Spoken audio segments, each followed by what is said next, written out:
Eu sou Flávia Hargreaves, professora de Artes para Terapia, um trabalho que reúne a artista, a terapeuta e a professora. Nossas conversas aqui são voltadas para todos os terapeutas que usam a arte na sua prática profissional. E são eles os arteterapeutas, os terapeutas artísticos, os psicoarteterapeutas, terapeutas criativos e também os psicólogos que usam a arte na sua clínica e que têm interesse pelo tema.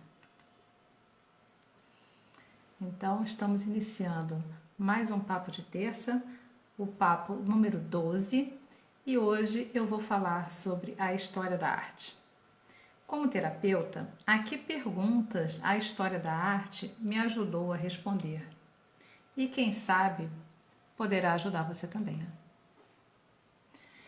A primeira questão que me vem à mente é frases assim recorrentes, né? Como por exemplo, eu não sou artista, eu não sei desenhar, eu não sei fazer nada, né? Então isso sendo apresentado como um obstáculo, né? E um impedimento para essa pessoa usar a arte no seu trabalho, tanto o terapeuta e muitas vezes o próprio cliente, né? Vê essa questão como um obstáculo. Mas eu estava lendo aqui, né? Continuo lendo A Arte da Rivalidade. Estou lendo agora Pollock e de Kooning, né? Dois artistas muito importantes na arte moderna dos Estados Unidos, muito conhecidos com um movimento conhecido como expressionismo abstrato. E aí eu estou lendo e como eu sempre digo, é uma coisa, a história da arte no meu trabalho é uma situação assim de estar sempre aprendendo, né? Quando eu falo das respostas que a arte dá, que a história da arte dá, é muito amplo, não é uma coisa que se fecha, é uma coisa que é um movimento que estamos aprendendo sempre. Então, nesse livro, A Arte da Rivalidade, no capítulo que fala de Pollock ou de Kooning, ele já traz de cara uma situação bastante peculiar e interessante, que é aquela questão do não sei desenhar e a questão da comparação com o outro, né? Então, de Kooning é um artista que chega nos Estados Unidos já com um conhecimento de desenho muito grande, ele é considerado um virtuoso no desenho, então ele já chega com aquele desenho super desenvolvido, né?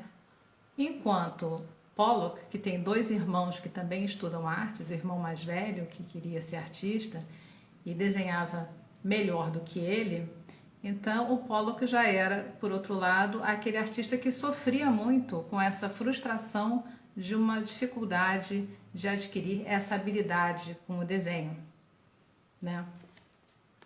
Então ele se comparava, né? Comparava o desenho dele com o desenho do irmão, comparava o desenho dele com os colegas que estudantes de arte, e o desenho dele era sempre uma coisa tosca, né? Então ele considerava o desenho muito ruim, embora o professor estimulasse muito ele, acreditasse muito nele. Mas aquele desenho, né, acadêmico, realmente não foi um caminho para ele se desenvolver, né? Então é muito interessante que de um lado um artista que tem aquele desenho super com muita habilidade, com muito talento, um desenho acadêmico muito bom, tentando naquele momento se desvincular desse tipo de desenho, desse tipo de expressão, porque estamos no meio, né, aí da arte moderna, anos 30 mais ou menos.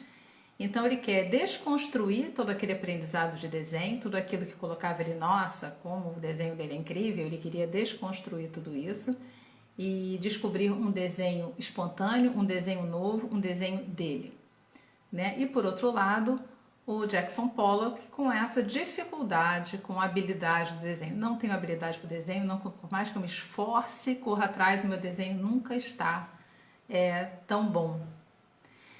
Num dado momento, o Pollock ele resolve que, sabe, não quero mais saber desse tipo de desenho, desiste de ficar correndo atrás desse tipo de desenho, dessa habilidade, esse não é o desenho dele, ele vai entrar também em contato com os artistas surrealistas, que também muitos deles vão para os Estados Unidos, Então, artistas mexicanos e artistas europeus que vão para os Estados Unidos do surrealismo.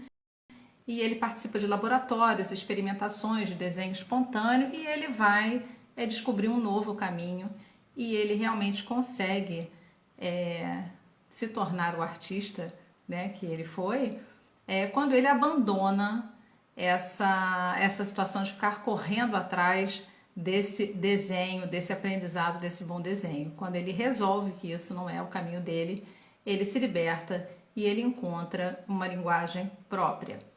Os dois artistas conseguem o que eles pretendem, né? Tanto de Kooning consegue desconstruir aquele desenho incrível para descobrir um outro desenho incrível, e o Pollock, que não chegou a ter esse desenho acadêmico com qualidade, ele também encontra um desenho dele, uma pintura dele, um gesto dele. Então, assim, independente de você ter esse aprendizado do desenho clássico, do desenho acadêmico, se você aqui tem um exemplo de uma pessoa que tem isso já estabelecido e uma pessoa que não tem, né? E os dois conseguem se encontrar e chegar nesse momento de liberdade de descoberta. Um desconstruindo o que construiu e o outro conquistando, desistindo de construir aquilo que não lhe servia e buscando um caminho próprio. Então, por exemplo, essa é uma das lições da história da arte moderna especificamente, relativizando muito essa questão do bom desenho. Então, ajuda, por exemplo, a responder essas questões que as pessoas chegam de não sou artista porque não sei desenhar.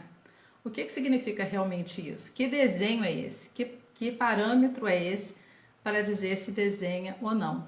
Né? O Pollock não conseguia se desenvolver em um determinado caminho do desenho, mas conseguiu por outro, né? E da mesma forma que o de Kooning, que tinha tudo aquilo estruturado, ele conseguiu desconstruir tudo aquilo e conquistar um novo caminho e um novo desenho. Então a história da arte entra aí, por exemplo, para resolver essa questão do não sou artista porque não sei desenhar, porque vai abrir muito esse leque de tipos de desenho, do que é desenhar, do que é ser artista e essa questão da expressão. No caso desses dois exemplos, vai vir muito a questão do gesto, né? Então, novamente, se a gente pensar que lá no início o desenho é um registro desse gesto da criança, muito individual, né? Nesse momento, no expressionismo abstrato, esses dois artistas, eles também vão recuperar o desenho como um gesto, um registro desse gesto espontâneo e pessoal. Então essa é uma questão que, por exemplo, a história da arte nos ajuda a responder e desconstruir toda aquela ideia da desqualificação, por exemplo, do tal do boneco palito, né? Então, o boneco palito você também pode encontrar coisas muito interessantes, produções em grafite, por exemplo, muito interessantes que tem lá o boneco palito, né? A gente até encontra na própria pintura rupestre alguns exemplos de boneco palito. Então, isso também não é uma questão. O que você vai fazer com isso e também o quanto cada um está disposto a se lançar nessa experiência e nessa busca do próprio traço e do próprio desenho. Então, a história da arte nos ajuda bastante nesse sentido. A arte moderna também vai colocar em questão a ideia do que é arte, do que é artista e tudo isso. Então, a gente também pode pensar, nos ajuda também a pensar o que é arte, o que é ser artista no nosso trabalho, que é um trabalho de terapia, um trabalho que está voltado para a saúde. Então, o que é arte para nós, o que é ser artista para nós? O que é arte para o nosso cliente, o que é ser artista para o nosso cliente? Então, a história da arte também ajuda a responder essas questões. Os materiais artísticos, por exemplo. Os materiais de arte são muito caros, é muito difícil, são difíceis de usar, né? Aí eu compro, gasto aquela fortuna e o material estraga porque eu não uso, né? Então, assim, a história da arte também vai abrir o leque dos materiais. E não existe, vai deixando de existir todo aquele roteiro de aprendizado, né? de você começar com material X, aí você vai, vou fazer com grafite, depois vou fazer com carvão, depois vou colocar a cor, né? Abre muito a questão dos processos e qual é o caminho de cada um. E o caminho de cada um vai sendo cada vez mais individual a partir do século XX. Né? Vai se abrindo espaço para essa expressão individual. E os materiais, eles também vão alargando, né? Desde lá dos anos 10, 20 do século passado, os artistas vão começar a usar tudo que eles encontram. Né? Então, eles vão trazer materiais do cotidiano, né? Tudo vai ser material. E na arte contemporânea, isso vai se abrir mais ainda. Então, assim, o barbante, o travesseiro, a comida, tudo, né?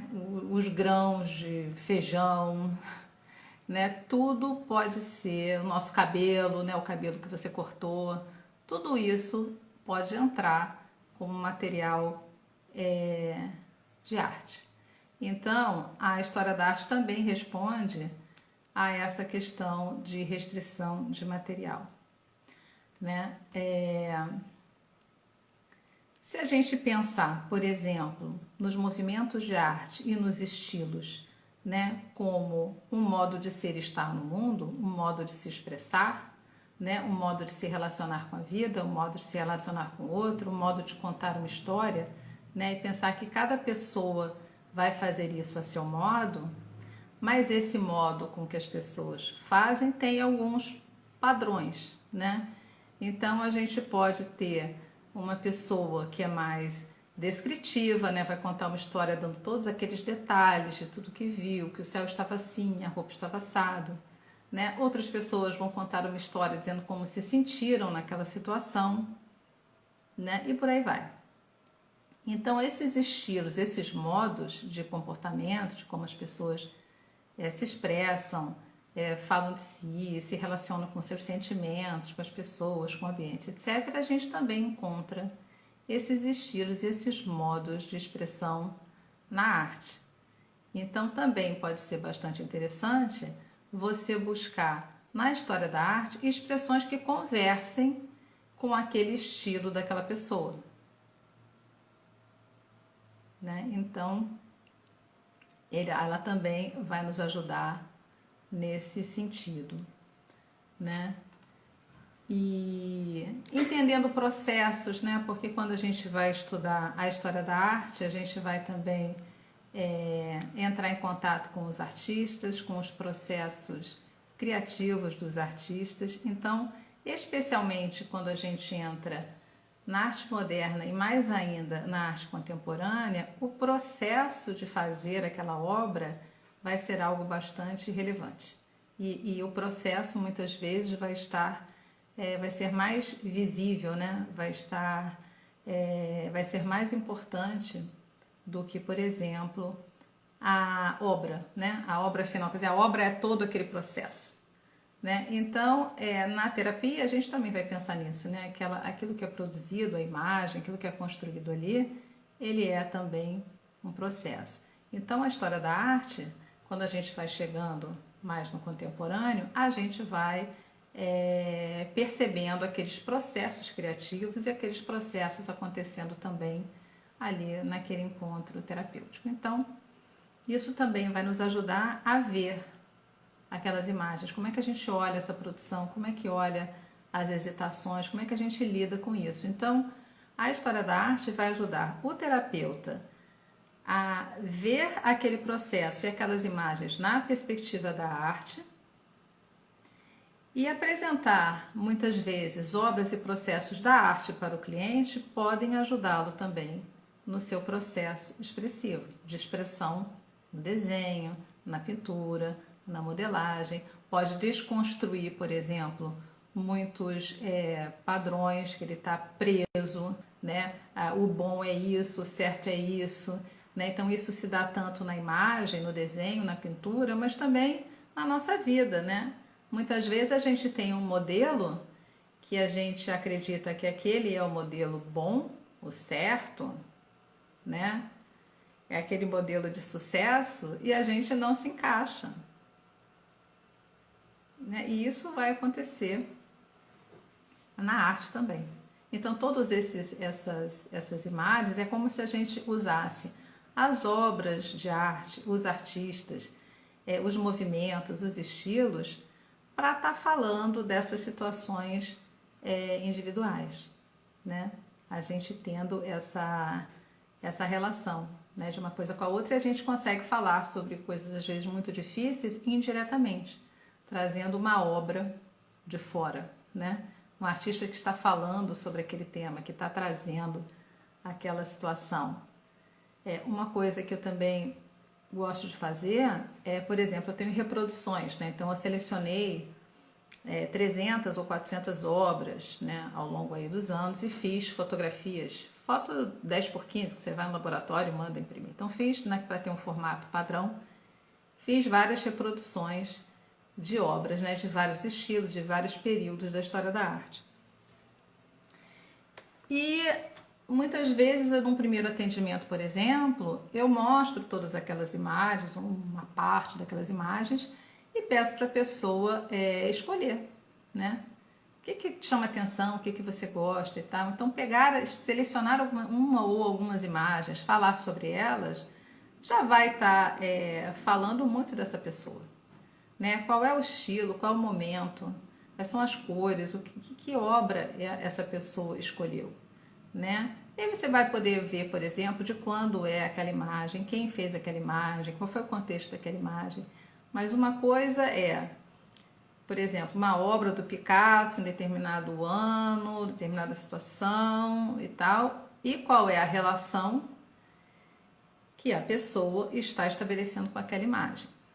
Podem ser duas coisas muito diferentes ou podem estar tendo ali algum ponto de contato que seja importante explorar, e pode aí seguir um caminho dali para frente. Então, as imagens da pessoa pega as imagens porque gosta, às vezes pega as imagens porque conhece, às vezes pega a imagem porque acha estranha. Então, essa relação, você estabelecer também uma relação do seu cliente com aquelas imagens e com a arte, isso também começa a ter uma aproximação e um diálogo, né, com a arte. E isso pode promover ali um desenvolvimento daquele trabalho, né? Então, a questão de aqui perguntas, né? A História da Arte Responde, eu acho que para a gente ouvir essas respostas, para a gente estar em contato com elas, a gente precisa abrir um pouco também esse espaço, né? Se a gente tiver uma relação exclusivamente intelectual com a história da arte, né? Eu vou ler todos os livros, vou fazer mestrado, doutorado e tal, talvez eu não escute essas respostas. Então, a relação com a história da arte, ela tem que ser chamar a história da arte para tomar um café, tomar um chopp, ter uma conversa íntima. Então, quando você traz ela para esse lugar de pertencer à sua vida, né, de fazer parte da tua vida, fica mais fácil, é mais amigável, né? Então, quando você lê, como por exemplo esse livro, que não é um livro de história da arte, mas é um livro que vai falar de duplas de artistas, né? A arte da rivalidade, ler e de repente você está conectando aquela situação, nossa, aquela situação, aquele sofrimento do Pollock de não conseguir atingir o nível de desenho do irmão, né? E ele só consegue, ele só se liberta disso, uma hora ele se liberta disso, diz assim, não, eu conheci outra coisa, eu conheci o acaso entrando na arte com os dadaístas e surrealistas, né? E aí ele descobre um caminho dele. Ele foi o que ficou famoso, o irmão não ficou, né? Ele foi o cara que realmente foi o artista profissional da família, né? E não os dois irmãos desenhavam mais do que ele.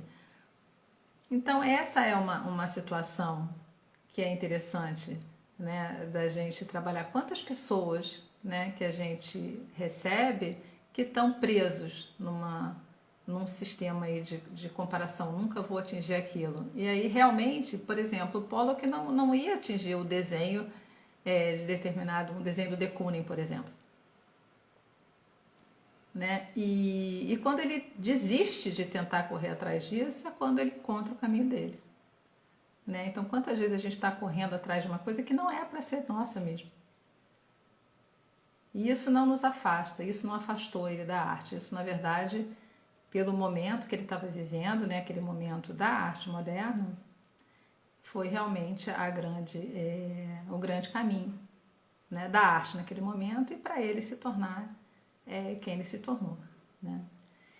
E na arte, né, eu acho muito mais interessante trabalhar as obras e os processos criativos, essas situações como essa, do que ficar necessariamente trabalhando a biografia do artista, né? Alguns profissionais optam por usar a história da arte nessa linha da biografia e muitas vezes julgam, né, a personalidade de um ou de outro, então rejeitam aquele artista dentro do trabalho, né? Eu gosto de pegar a questão dos processos criativos das obras, né, deles dentro da arte, né? Eu acho isso um viés interessante, mas é claro que temos exemplos e temos biografias e vidas que podem ser inspiradoras e podem estar mobilizando a pessoa numa superação de uma situação difícil. Temos alguns exemplos disso dentro da história da arte também, né? Um dos mais assim usados, né, são o Matisse, né, lá na idade avançada, que fica doente e passa a fazer recortes e colagem, né? Então a história da arte também te dá essa resposta, né, de assim você está impedido por uma questão de saúde de fazer determinado trabalho, mas existem outros caminhos, explorar outro caminho e outro jeito de continuar sendo artista e continuar produzindo como ele fez, né? Enfim, e tantos outros, né? Trabalhos como a Ifigênia, enfim, outros artistas que você pode tá trazendo à história, né? Então, outras coisas que a gente pode perceber, né, estudando a história da arte, como é que né, a relação do nosso cliente com a arte, o que ele, como é essa ideia, por exemplo, de belo, né? Quer dizer, como é que ele entende essa arte? O que tem ali nas obras e na arte que afastam ele da arte? O que tem ali que aproxima ele da arte? Então, tudo isso a gente vai descobrindo com essa aproximação. Outra questão também é como né, essa situação de você estar atendendo uma pessoa e tem toda essa questão do trabalho feito em terapia, esse trabalho protegido e tal, né? E a pessoa quer expor isso, né? Quer fazer uma exposição, quer postar na rede social, uma decisão dele, né? Então, como é que isso funciona? Né? Então, acho que se aproximar da história da arte é também se aproximar dos artistas. Então, como é essa questão de como pode ser importante, né, esse trabalho ser colocado no mundo? Essa é uma questão que a gente pode pensar, né, discutir, cada caso é um caso, mas assim, pode ser muito relevante essa pessoa colocar esse trabalho em público, né? Essa é uma questão delicada, né? Mas assim é uma questão que acho que também precisa ser debatida, né? Eu fiz aqui no meu ateliê uma exposição, por exemplo, de um cliente de arte terapia e que os trabalhos expostos foram feitos em função da terapia e foi importante para essa pessoa mostrar o trabalho. Então, acho que tudo é uma questão da gente estar se abrindo, né, para pensar. E uma coisa que eu sempre falo, que eu acho importante, é realmente essa questão da intimidade, né? Então, a história da arte, ela só vai te responder alguma coisa se você estiver aberto para escutar, né? E aí qualquer texto que você leia, uma crítica, assistindo um documentário, então tudo isso que você vai receber da história da arte, você vai conseguir estar recebendo, assim, escutando alguns toques, né? De como você trabalhar isso nos seus atendimentos, ou no seu ateliê terapêutico, na sua clínica, o que for, né?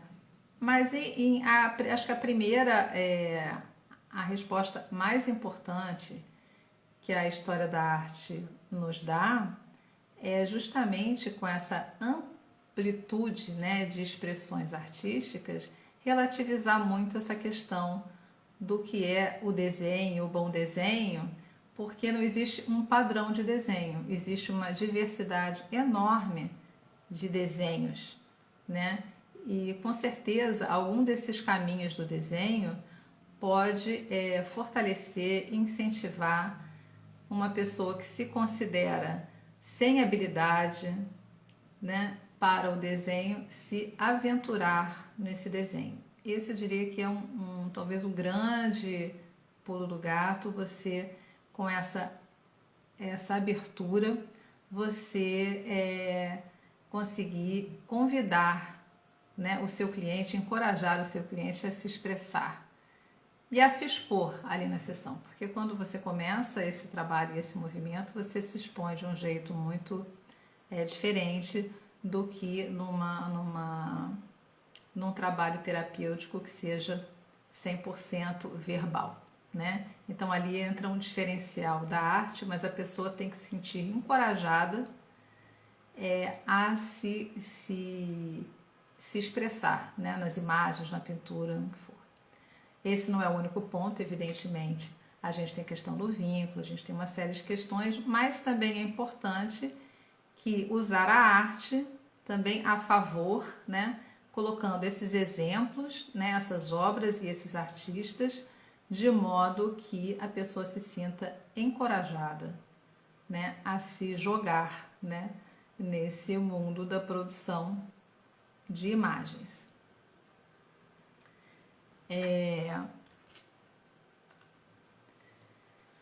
Eu vou ficando por aqui, né?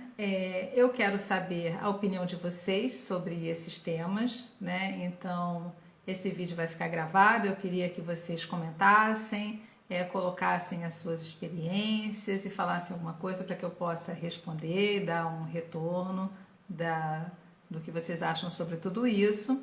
Né? Se vocês quiserem deixar também nos comentários sugestões para novos temas aqui no Papo de Terça, também vai ser muito legal. Na próxima terça-feira vou estar aqui novamente às 19h30, aqui no Arte para Terapia, né?